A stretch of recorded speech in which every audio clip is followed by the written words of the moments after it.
Hello, welcome to another episode of Constitutionalist Podcast.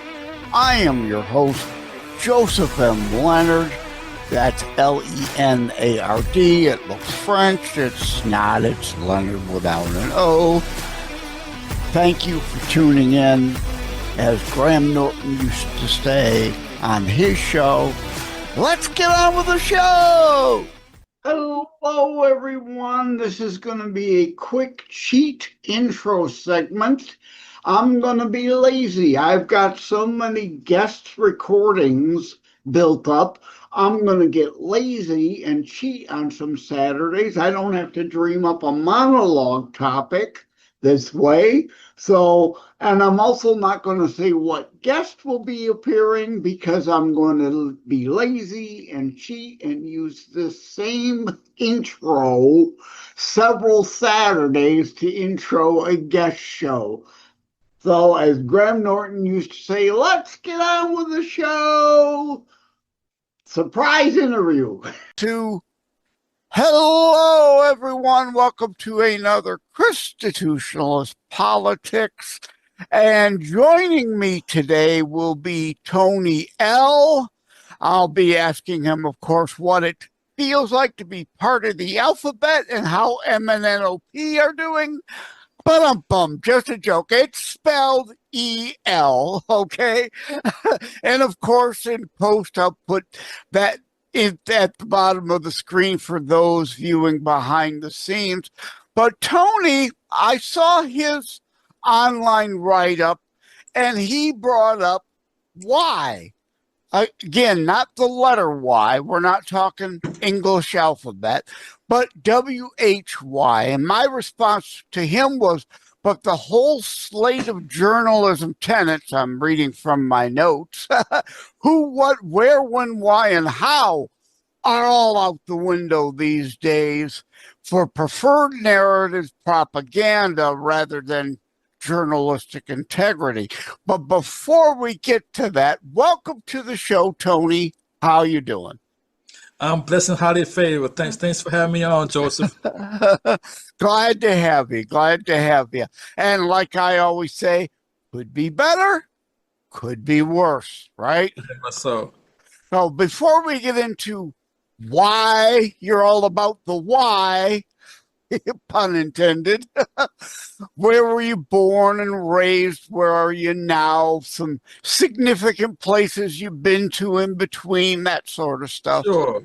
I'm a Southern-born Georgian boy. I got the red clay running through my blood. My folks are from South Georgia. As far as back as I understand, we've been in the South for forever. And my dad was in the military, so I was blessed to be raised in the military family in so many ways, because what has not gone unappreciated was being exposed to a lot of different cultures, not just foreign, but also domestic. I don't know if you had this experience, but when you're brought up in a period where you have to be able to adapt, not just to new surroundings, but new people. And sure, there's some people who don't do it, properly, could be issues, but when you do it and you do it well, I think it's a plus, because you don't have this one way of looking at things, as a person who raised and born in the same area code. You have a different perspective on the world, a different viewpoint of the world, and I really appreciate that. I didn't appreciate it then, didn't appreciate it all then. There's a lot we don't appreciate until we get older. Yeah, exactly. But as I have gone into adulthood, as you say, I had to leave childish things behind, and growing up like that, and being an inquisitive person, the why, I never lost that. We have you have children, people who have children, we see that when they're born, that's their motive, that's the MO. Why? Why? Explore, how, what, all of that. An insatiable curiosity. Yeah. Exactly. And for whatever reason, good or bad, that's beaten out of us as we get older, unfortunately. Right. And Yeah. Just accept it. Just be a yes, sheeple. Just follow exactly, the herd. Just follow exactly, orders. exactly. And that's not good for a culture and a country that's supposed to be free. Free-minded individuals. Free-minded individuals, they don't have that handicap of no, or not questioning why not. But that's the kind of culture that we have morphed into, much to our detriment. Yeah. You said a couple things. Red clay. Been there, done that. And if you've never been to Georgia, and never seen My Cousin Vinny the movie with Pesci and Marissa Classic. Tomei, you got to see My Cousin Vinny. And inside baseball, there is a My Cousin Vinny sequel supposedly in the works now, Oh my finally. God. But No, yeah, the red no, clay, no. if you Leave stuff don't, alone. Leave the classics alone. Leave the classics alone. yeah, And if you, on that point, I did see that they're trying to bring back um, Harlem Nights with that's Eddie Murphy, mm, Richard Pryor. they're They, trying to they're reboot a trying to. I'm like, bunch of them. leave Yeah, classics, and yeah. that just goes Well, back there. they We They've have no got more no creativity. imagination. They've Right. got to No, no reboot creativity, no everything. imagination, and they don't want to push the envelope. Right. Yeah. And the other thing you says adapt, right? The adage, adapt or die. Figurative, not literal, Sure. hopefully most times, but there are times indeed it can be literal, that adage. So yeah, when I saw your profile and the word why jumping out, it's like absolutely. Uh and but we've always done it that way is not a valid No, answer. not at all. Not at all. Now, it's the word evolution comes in. Just because you've done it yesterday, don't need Yeah. unless it's positive, unless it's a good thing. I, I Unfortunately, progressivism in today's culture is to me is a four-letter word because it's anything other than progress. it's not progress, it's regression. The Yes, yes, today's left wants to go back from a yes. we the people constitution republic closer to a democracy that they keep claiming they want, but they don't. They No, want to go, they are leftists. They right, want to go back towards monarchy, socialism, communism, fascism, all one or a small group of elites ruling over everyone. That's not progress, that's regression. And as you said, I was going to chime in tradition. I am a traditionalist if it's a positive thing, as you said, right? right, But right, question the how, the who, what, where, when, why, and how, and can it be done better? Not just, oh, change right, for the sake of change, or, oh, my feelings are hurt. right, BS. If it works, let it work, and right. shall be known by fruits. Show, don't tell. I don't give a rat's patootie.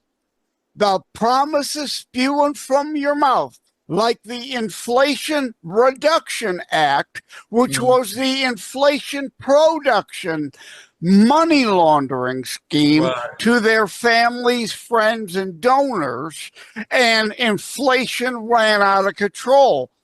They give these bills wonderful titles and they do the exact opposite, right? Show, don't tell. right. Shut up and do. And yes, you will be judged. In the Bible, there are many scriptures. We are to judge. Matthew 7, there's more than just that first 7 words. It's really condemn not, lest ye be condemned. for final judgment is for the Lord, but there's 12 other scriptures tell us to judge biblically ourselves and everyone else on the same standards. Don't be a hypocrite. So yes, I judge you based on your effects, not your empty promises. That's a whole part of our problem today. People just watch the news and so, oh, chicken in every pot. Yeah, but they're not telling you their actions are making that chicken cost 10 times more than what it used to. Right. Agreed. Okay, let me move my soapbox off to the side. Rant over. Back to the why. When did you first have this epiphany that there's not enough questioning the why and keeping the good, not throwing out the baby with the bathwater, right? Changing what is bad, like our Constitution, the 3/5 clause. Frederick Douglass was a leftist until he educated himself on the Constitution and what the 3/5 clause was about. Not to protect slavery, but to limit the power of the slaveholders and the slave states. He became a Republican after that. But people love to quote his once a slave, always a slave speech that he later recanted. And that's because he asked why. Stay with us. We'll be right back. Every life is a story. Some just end too soon. Ryan's life unfolds through words on paper, dreams of youth, love discovered, and the challenges of growing up. He found purpose in love, joy in family, and meaning in every small moment. But even the strongest hearts can break, and sometimes life takes unexpected turns. Through laughter and loss, Ryan leaves behind something greater than memories, a lasting legacy. A short story, A Lasting Legacy, by Joseph M. Leonard. A moving reflection on life, love, and the stories we leave behind. Available on Amazon in ebook, paperback, and hardcover editions. By Joseph M. Leonard.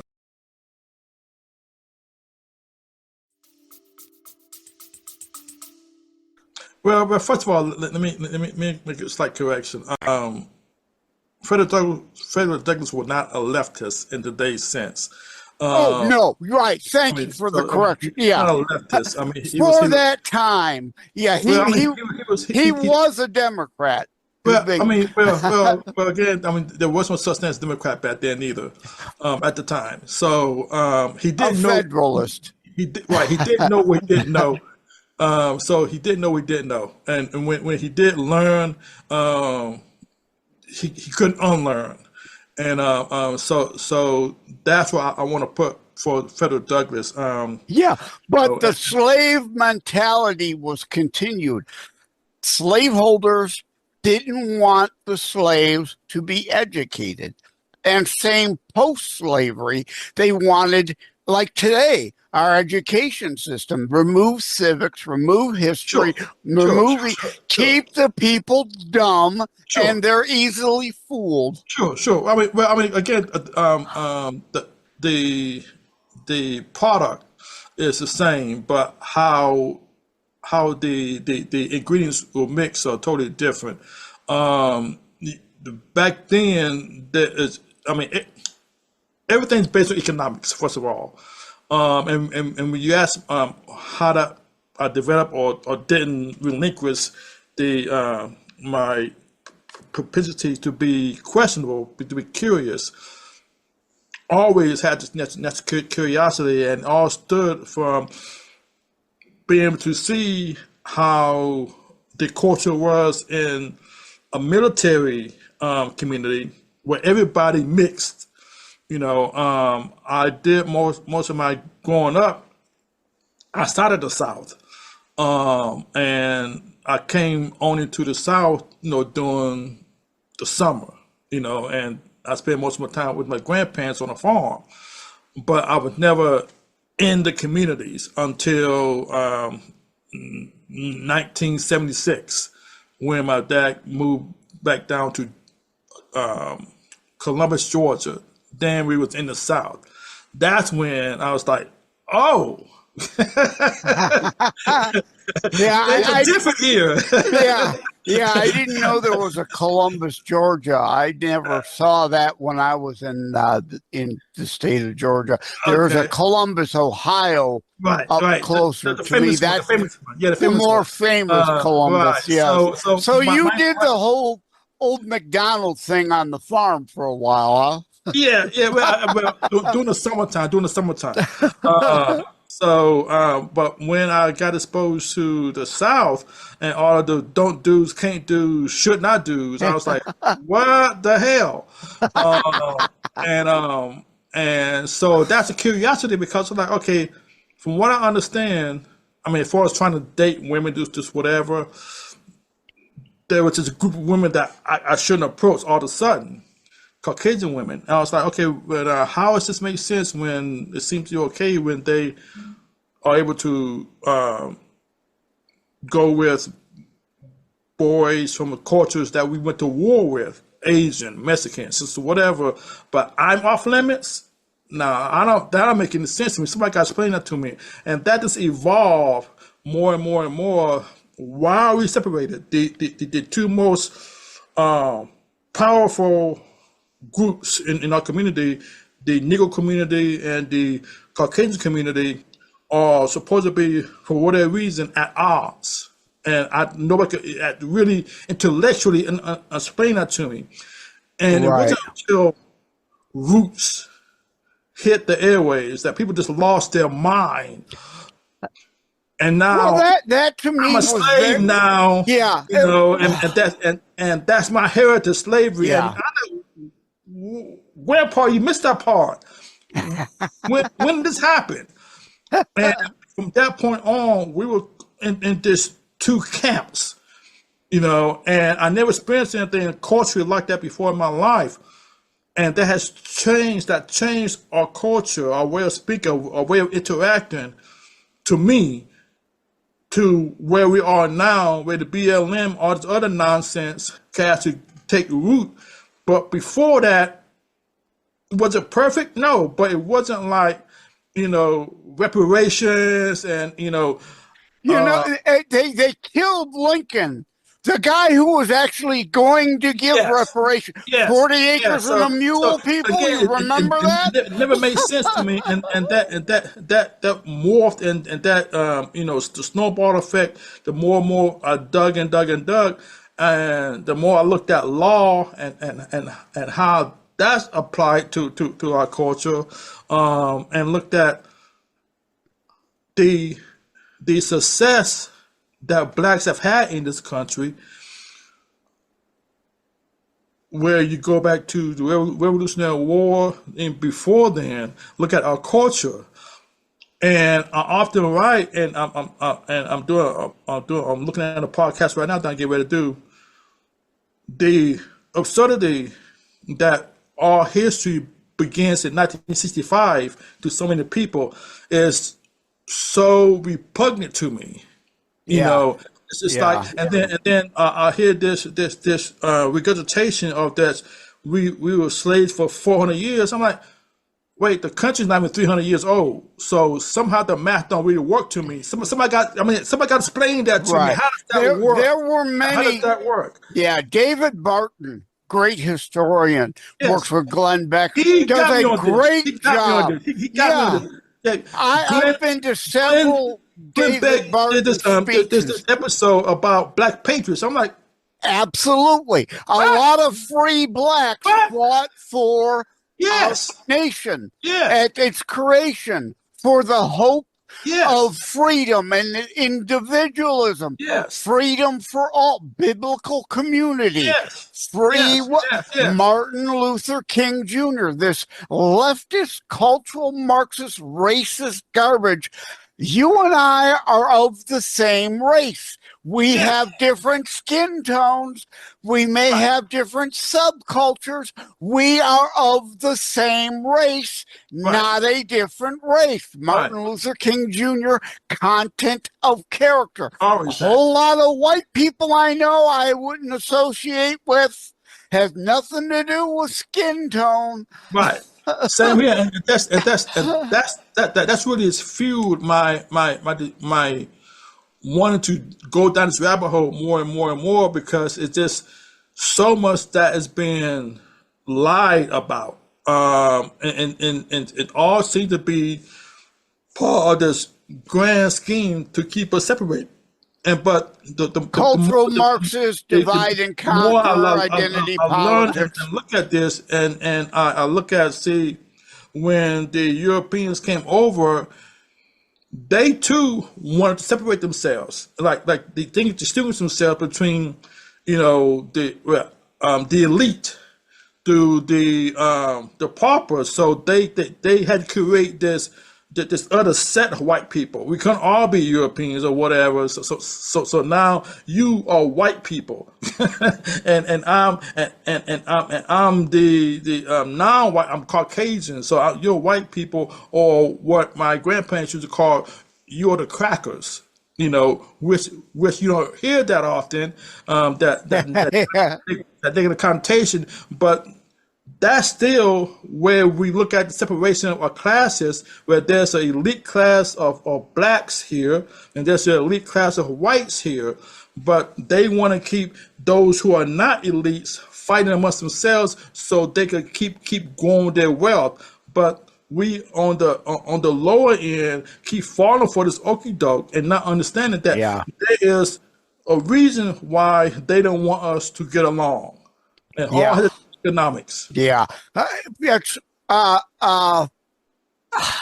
Kanye, who gets flaky at times, was involved with the creation of the Harriet movie. It came out years ago. Great movie. But even in that, they don't mention her as a Republican, right? She was part of the abolitionist movement. The whole foundation of the GOP here in Jackson, Michigan, as the abolitionist party. Lincoln, a Republican. A lot of people, kids now, we don't teach history. They think he was a Democrat. It's like, right? So and people don't know the NAACP, founded by abolitionist Republicans to protect, and it's the National Association for the Advancement of Colored People. That's not derogatory. If it were, then change the name of the group. Well, again, the NAACP was started by W. Du Bois, and W. Du Bois, he was of the mindset of the elites. What people want to look at, when did the Negro people as a community leave the Republican Party? I point to that period of time under Woodrow Wilson, where there was a battle going on between W. Du Bois and Booker T. Washington for the soul of the Negro community.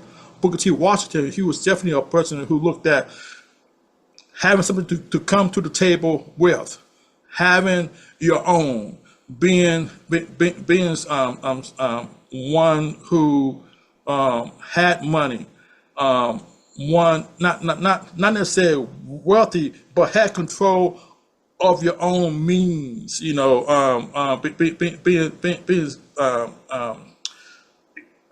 frugal, being one who was of the independent, I don't need government kind of mindset. Where W. Du Bois, he was of the elite mind. He was of, we're going to form a group, and we're going to tell the Negro people how to react as a group. So W. Du Bois is definitely not a fan of mine. But at the same time, the NAACP. NAACP has done nothing fruitful, in my opinion, for the economic independence of the black community. Especially not today. How is it an advancement of colored people, again, it's in the name people, It is. to kill your children in the womb. And still I agree with disproportionately that. more Yeah. blacks are killed in the womb than any other group per capita, per, basis of population, whatnot. But my point with the NAACP, other abolitionists involved, and to protect gun rights of former slaves who were being slaughtered, both white and black Republicans, by the KKK, formed by the former slaveholder Democrats. So, they did some good, but I hear what you're saying, and I agree with you. It's not. Wait, what are you giving credit to the NAACP for?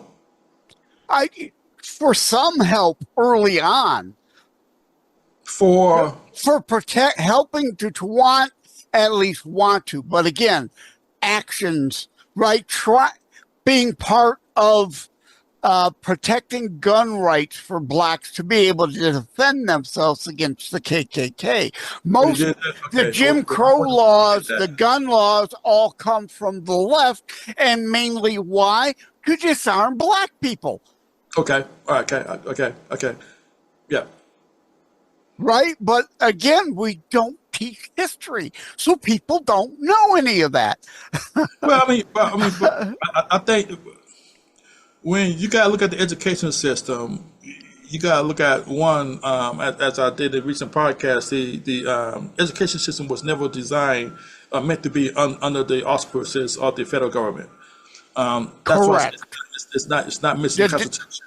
And Department of Education is unconstitutional. It's very much so. It's very new, and people understand that's only created under another socialist Democrat, Jimmy Carter. It's a very, very recent institution. Yes. But yet you would think people would talk to people. You would think that it's been around since the beginning of the republic. Yeah, and the general decline of education in America and everywhere else goes even back a little further to Thomas Dewey. People will remember the Dewey Decimal System. Yes. Well, he's the progressive who's really regressive, who started us down this road to dumbing down our own children. Yeah, very much so. Very much so. The education system is definitely where it all begins. And I did a recent podcast breaking down silent weapons, secret war, and that brought into how the elites look at education. Then there's another book, the dumbing down of education. A person who's actually an educator from the inside described how everybody was designed and created to be almost robotic. The bell rings, everything stops. The bell rings again, everything starts. So, and that's not natural thinking, at all. So it's this robotic conditioning that we are all in, and now we look at not how we came to 2 + 2 = 4, or how the vowels come out together to form a word. We look at, we're great upon the end result, not necessarily how we got here. So now we're having this educational system where no one cares about critical thinking, thinking about how do we come to an opinion. We don't even ask, well, what do you think about something, Sally? What do you think about this, Johnny? It's not how you feel about this, how you feel about this. And that's a totally different part of our brain, where when you were going, we had to sound out words to get the word to come out. We had to show our work. How do we arrive at 2 + 2 = 4? Whatever. This new math and this Common Core garbage. Common Core nonsense. Don't learn that. That's our kids don't. Well, attention span is contracting. People don't want to hear long stories or books or songs. They want everything here and now. Right. Common Core tries to incorporate the algebraic, show me your work and this is how you get there. But you don't need Common Core, show me work, No, manipulate what is 2 plus 2. no. That's for flashcards. Yes. If you can't understand that basic math based on memorization, then all the other math is worthless. But you hit the key words: conditioning. They want to indoctrinate, not educate, condition people how to think and what to think, not be, as you said, critical thinkers, and indeed, to bring it back to why you're here, why? Ask the why, or as I say, all the journalism tenets. If I'm not for forcing things, but I would greatly encourage every child to take a journalism class, right? Because who, what, where, when, why, and how are important in every situation. And today's media, they're not journalists, they're just reporters. Yeah. Chucky Schumer, what do you have to say? Tell us a lie and we'll just regurgitate it on air. No fact checking, no nothing, no pushback. But anyway, time has flown. So, do you have a website for people to reach out to you? Sure, of course. Project Third Eye Open. That's Project Third spelled out, the letter I, Open. OPENED.com. Okay. On your favorite social media platforms. Definitely reach out to me there. And if you want to reach out to me directly, just do Tony L at project.iopen.com. And again, that's not LMNOP, that's right. EL. Yeah, exactly. Well, thank you, Tony, for joining. This is why I don't script shows. It's why I don't send, here's the standard questions I'll be asking you to guests, nor do I expect you to say much about who you are and what you're about before you come on. Hey, we just open it up and whatever rabbit holes happen, we go down them here. Well, I just want to definitely encourage everybody to really, really look around and ask the question why, because there's a lot of crazy things going on, and there is a day of reckoning coming for this country, and it's not due to the American people. It's due to the primarily contracts and agreements that the U.S. government got itself involved with years and years ago. And this and pretty much took us down the wrong path.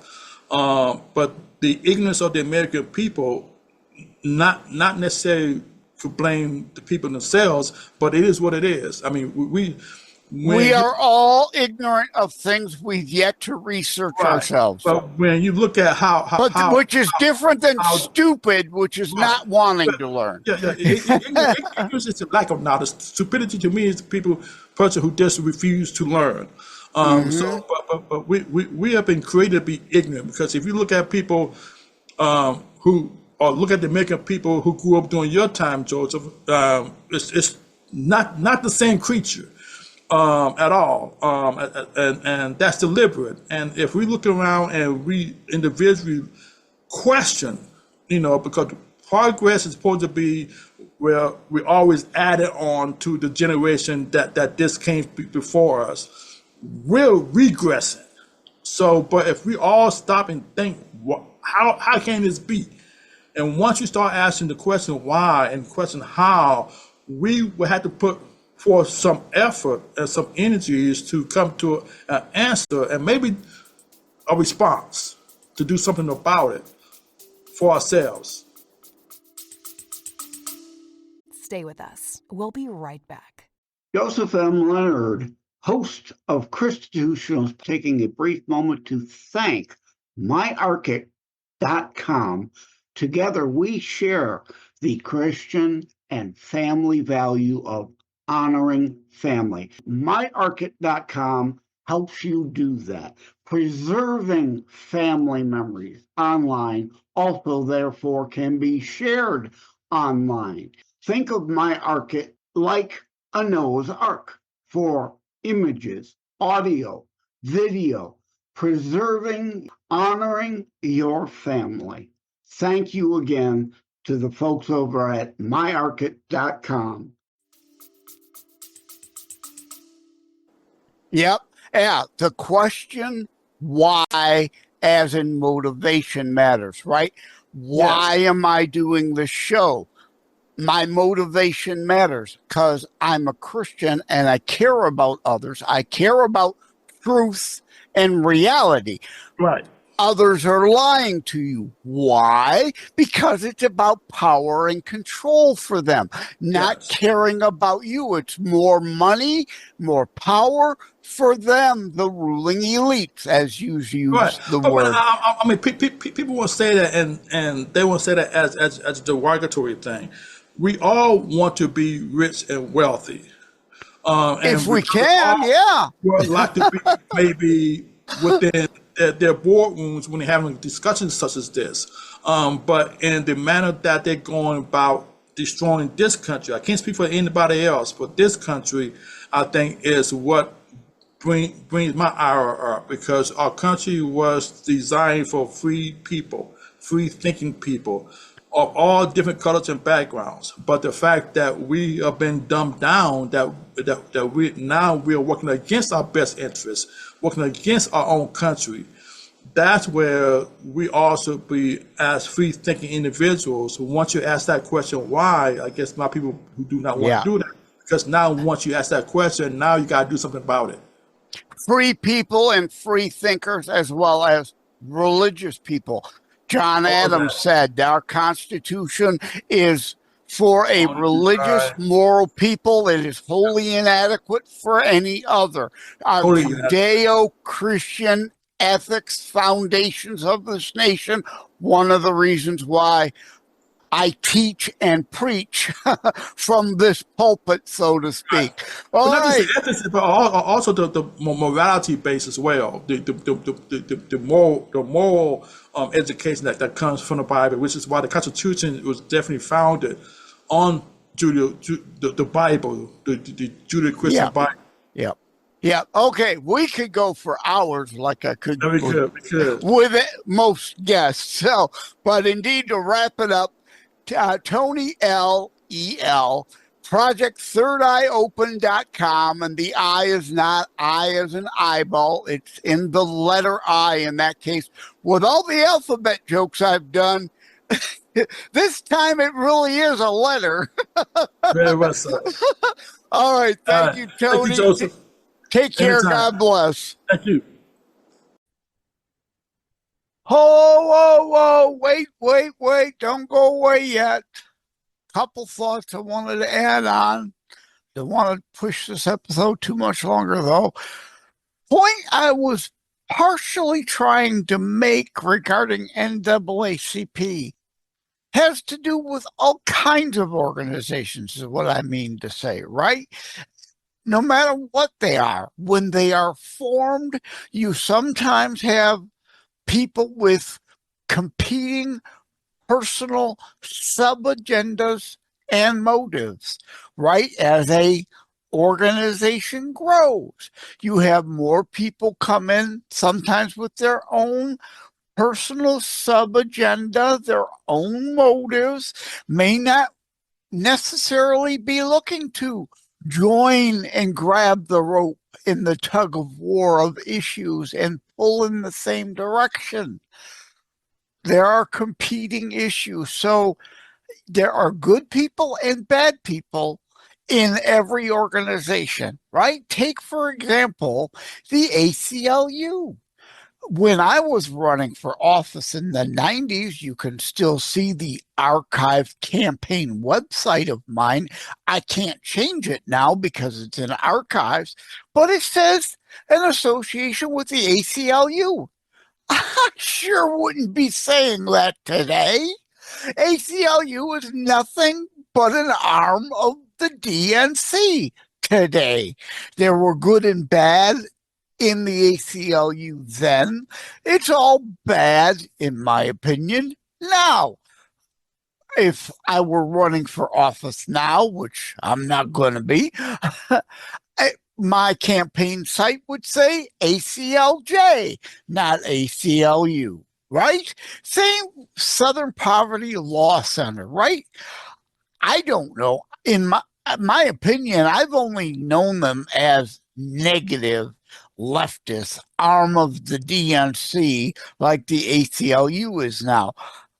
There may have been a time when it was created. Good people with good intentions might have started it. I don't know. I don't know its history. All I know is I would have nothing to do with it today, and they are nothing but negative and destroying this nation. But anyway, the point, right? Good and bad, people and everything. People have sub-agendas, their own motivations, not necessarily in line with an organization. And the other thing, right, shall be known by fruits, and show, don't tell. I don't care what you say, your actions speak louder than words. And I had just gone to lunch, come back and heard a song that was about boats, which sprang this thought.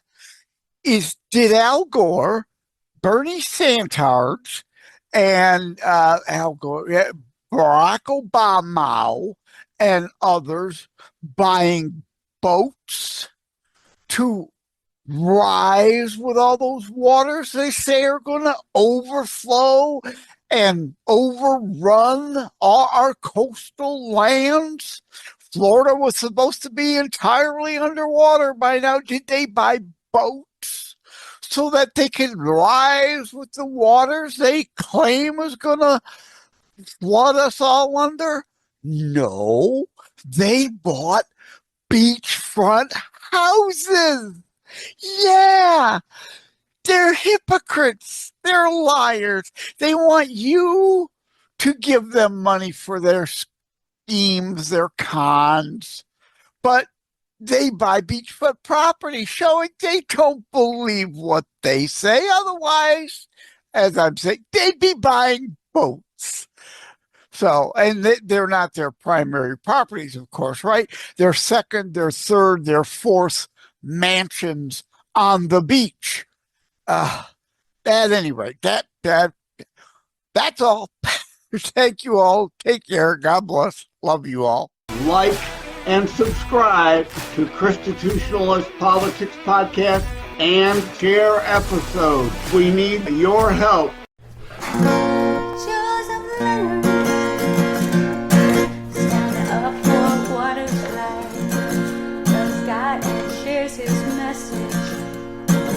Every day and night, believes in freedom and making his voice heard, sharing his message over all the earth. God loves you for all you do. Stand strong and God bless you.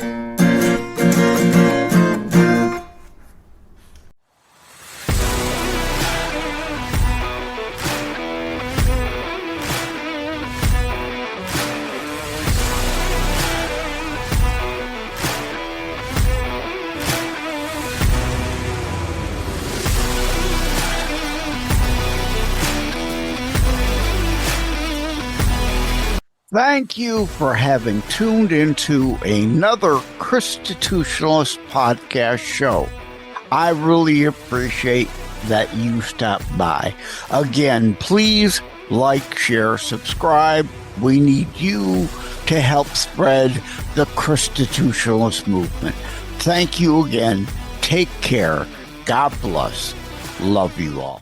Wham Radio, 1600 AM and 92.7 FM is your conservative flamethrower. Weekdays, Steve Gruber starts things off at 6 a.m. Gruber gives his perspective on the issues of the day.